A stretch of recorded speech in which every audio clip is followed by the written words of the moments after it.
جب محبوب کو خوش کرنے کی لت لگ جائے تو روح عشق کے حقیقی نشے سے چور ہو کر رضا اور عاجزی کے سمندر میں فنا ہو کر ہمیشہ کے لیے بقا پا لیتی ہے۔ جب کبھی اچانک دل اداس ہو جائے تو وہ روح کی مرمت کرنے کا نغمہ ہوتا ہے، اور سنا ہے کہ توبہ کرنے سے روح کی مرمت ہو جاتی ہے۔ محبت کے پیاسے لوگ عظیم خداؤں کے ساتھ ایک جھونپڑی میں بھی گزارا کر دیتے ہیں۔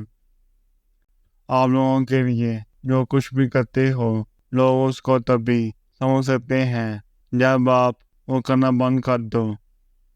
اس مذاق میں دو لوگ ہنسیں اور تیسرے کے چہرے پر تکلیف کے اثار دکھائی دیں، وہ دراصل مذاق کرنا نہیں بلکہ مذاق اڑانے کے زمرے میں آتا ہے۔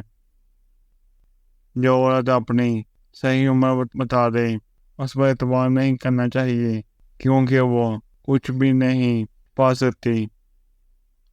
محبت میں مبتلا ہونا دنیا کا خوبصورت ترین احساس ہے، مگر یہ اتنا ہی بھیانک بھی ہے۔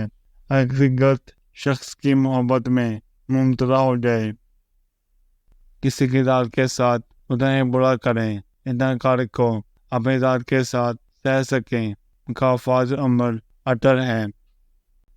ہوس میں عورت کے پیروں کو چاٹ بھی لیتا ہے، مرد کتا تو نہیں مگر یہ کاٹ بھی لیتا ہے، اور عجیب محبت ہے نا آئکر اعظم کے بیٹے کی، محبوب کو دوستوں میں بانٹ بھی لیتا ہے۔